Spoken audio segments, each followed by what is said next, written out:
May the words of my mouth and the meditations of each heart be holy and acceptable in your sight, O Lord, our strength and our Redeemer.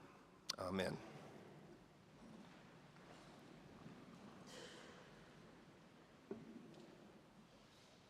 Just so y'all know, I'm not touching that second reading. Boy, howdy. You know, one of the things that really baffles me, and the older I get, the more baffling it becomes, it's the human personality. Because we tend to think that we have this one singular personality, right? This one singular self, let us say. But I don't think we do. I think all of us have multiple personalities, and if that sounds a little too weird for you, multiple selves, let us say. We are all kinds of different people all the time, from one context to the next, from one particular group to another. If you don't believe me, okay, go to a neurologist, have them take a scan of your brain, print it out, and then have the good doctor circle the self in your brain. Have them circle the one singular you, the one you think is perched up here between your ears driving the bus. Guess what? It's not there. Because there's all kinds of yous and there's all kinds of me's connected to all our thoughts and our emotions and our impulses based on our biology and our biography. Like I have this one. I call him Dayraj, because that's Jared spelled backwards, Dayraj. And that's how I used to sign all my drawings and paintings when I was in middle school. I wanted to be an artist, and so I'd sign them all Dayraj because I thought Dayraj sounded cool. Dayraj sounds French, right? Well, sometimes Dayraj pops up in my life, and he likes to be creative, and he likes to be mysterious and melancholic. And Dayraj is a mixture of eccentricity and also arrogance. And then there's J-Rod, and that's what a group of my high school buddies called me. And these guys and I, we do like extracurricular activities together that were not legal. And J-Rod is a good timing kind of dude. He likes to laugh. He can be mischievous. Sometimes he's even rebellious. And there's others, of course, but one that's around a lot these days is the Reverend J. Foster Houze, because that was what was on my first business card after seminary, the Reverend J. Foster Houze. And he's kind of straight-laced and clean-cut, and he gets a little stuffy, and he gets concerned about things like average Sunday attendance and leadership performance and fiscal growth, right? And he can get oddly concerned about, well, about things like this gospel reading this morning, because this is the kind of gospel reading that's just hard. Because some people might think it's just some lofty, unrealistic ideal, and others might think best not to preach on it as it might ruffle some feathers and make some of us uncomfortable. But then I hear J-Rod say, nah, man, you overthink too much. Just say what you got to say. Don't let your J-O-B override your A-R-T. To which Dayraj says, surprisingly, I agree with J-Rod on this one and consider including a poem just for beauty's sake. So if you're sitting there thinking, I don't know, preacher, you're sounding kind of weird, and I don't know about all this many yous and me's, it sounds like it'd be confusing. It sounds like it'd be complicated.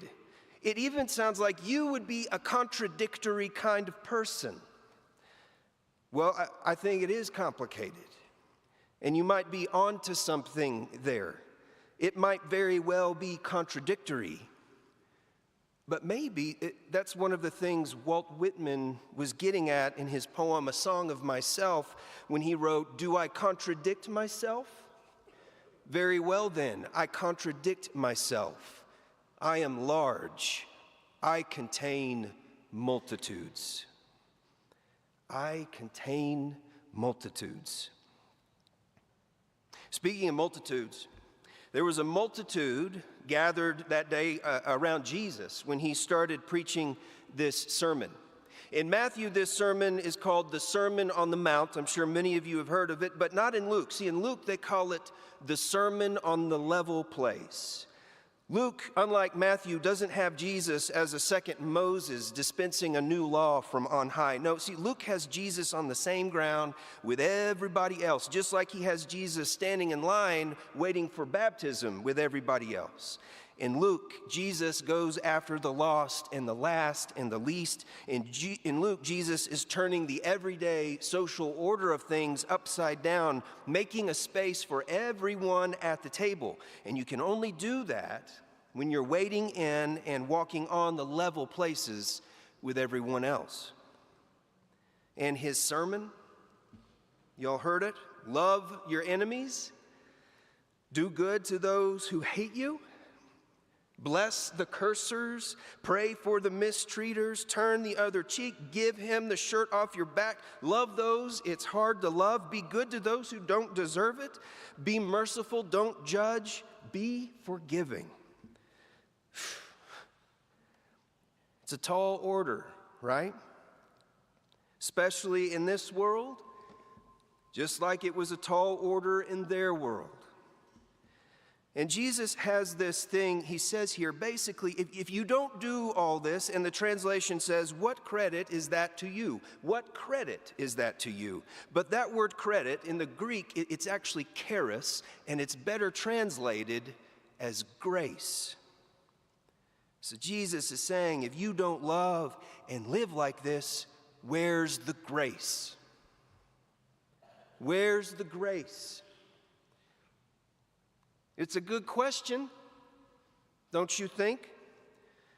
Where's the grace? Where do y'all see it? Where do you see that kind of grace at work in the world? Oh, I know. How about this?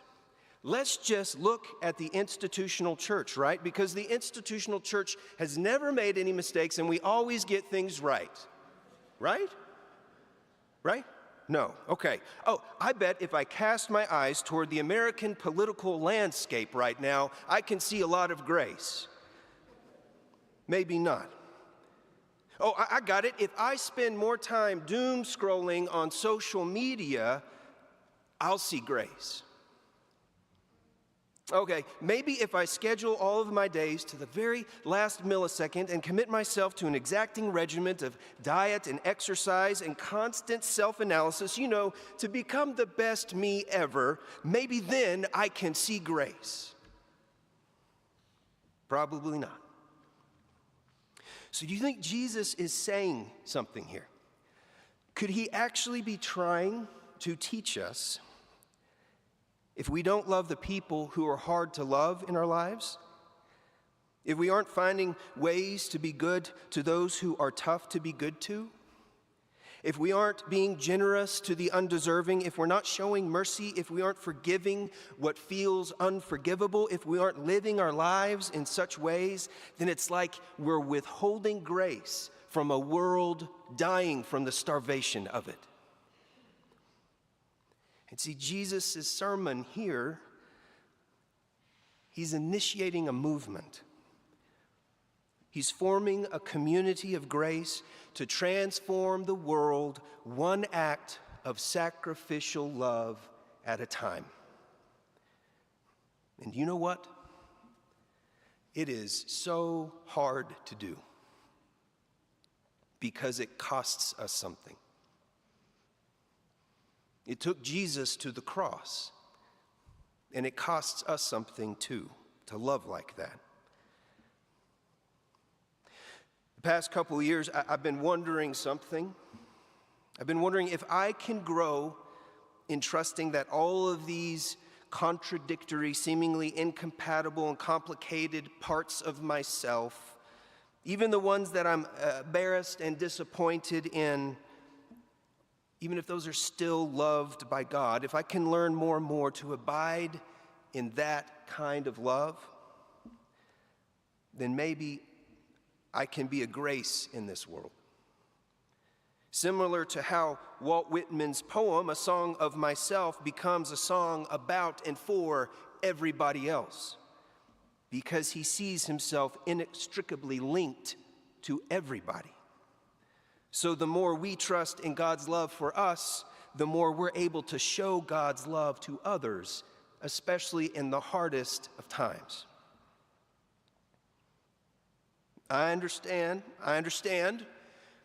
You still might be saying, I don't know about that. I was raised to think this, or I was taught to think that, and what about my value system, and what about my beliefs? Preacher, it doesn't just feel unrealistic to live like that. It feels like a contradiction to what I know.